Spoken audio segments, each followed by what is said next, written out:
Hello বন্ধুরা, তোমাদের কাছে আবারও চলে এলাম মজাদার একটা রেসিপি নিয়ে। দেখতে পাচ্ছ রাতের বেঁচে যাওয়া ভাত। এখন শীতকাল, তাই সবার বাড়িতেই রাতের বেঁচে যাওয়া ভাত থেকে যায়, আর এই ভাত না ফেলে দিয়ে তোমরা মজাদার রেসিপি বানাতে পারো। এই রাতের বেঁচে যাওয়া ভাত দিয়ে তোমাদের কাছে বিভিন্ন ধরনের ভিডিও শেয়ার করেছি। আজকেও খুব সহজে একটা ভিডিও তোমাদের কাছে শেয়ার করলাম। আশা করছি ভিডিওটা ভালো লাগবে আর প্রথম থেকে শেষ পর্যন্ত দেখবে। ভাতের মধ্যে প্রথমে 1 চামচ মতো লবণ মাখিয়ে নিলাম ভালোভাবে। তারপরে ছাদের উপরে চলে এলাম। রোদ্রে ভাতগুলোকে আমি শুকোতে দেব। শুকানোর জন্যে আমি বড় আকারের একটা থালা নিয়েছি।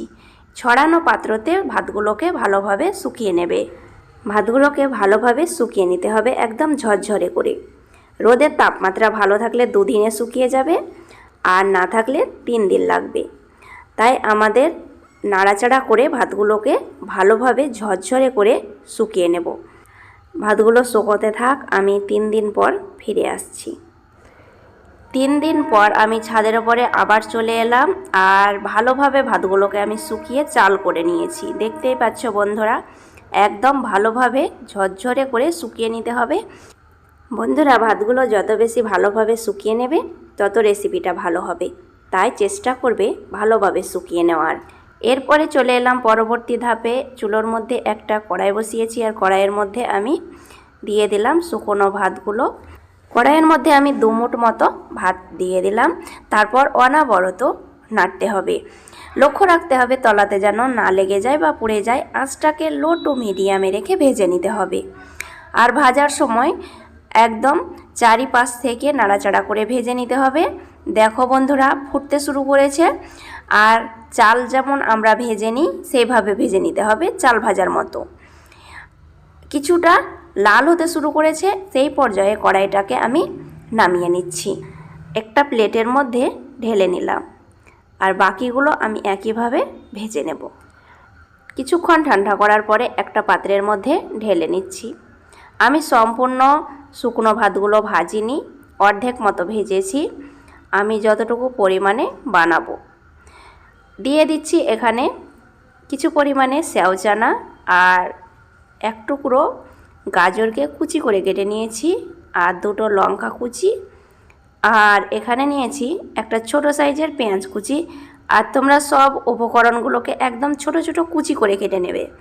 এরপরে দিয়ে দিচ্ছি মুগ ডাল ভাজা কিছু পরিমাণে, আর এখানে নিয়েছি কিছু পরিমাণে মটর, আর ওভারনাইট আমি ভিজিয়ে রেখেছিলাম মটরগুলোকে। আর সবুজ মটর দেখতে পাচ্ছ, এটা প্যাকেটের, কিছু পরিমাণে দিয়ে দিলাম।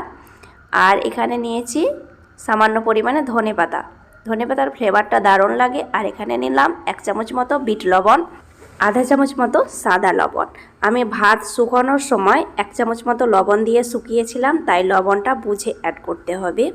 আর দিয়ে দিচ্ছি 1 চামচ পরিমাণে চাট মশলা, হাতের কাছে না থাকলে বাদ দিয়ে দেবে। 1 চামচ মতো দিয়ে দিচ্ছি জিরে গুঁড়ো। আর এখানে নিয়েছি 1 চামচ পরিমাণে সরষের তেল।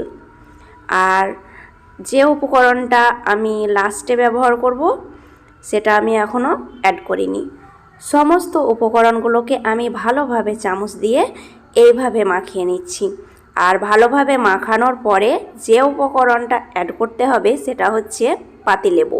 আমি এখানে 1 টুকরো পাতিলেবু নিয়েছি। এর ফ্লেভারটা চটপটির মধ্যে দারুণ লাগে।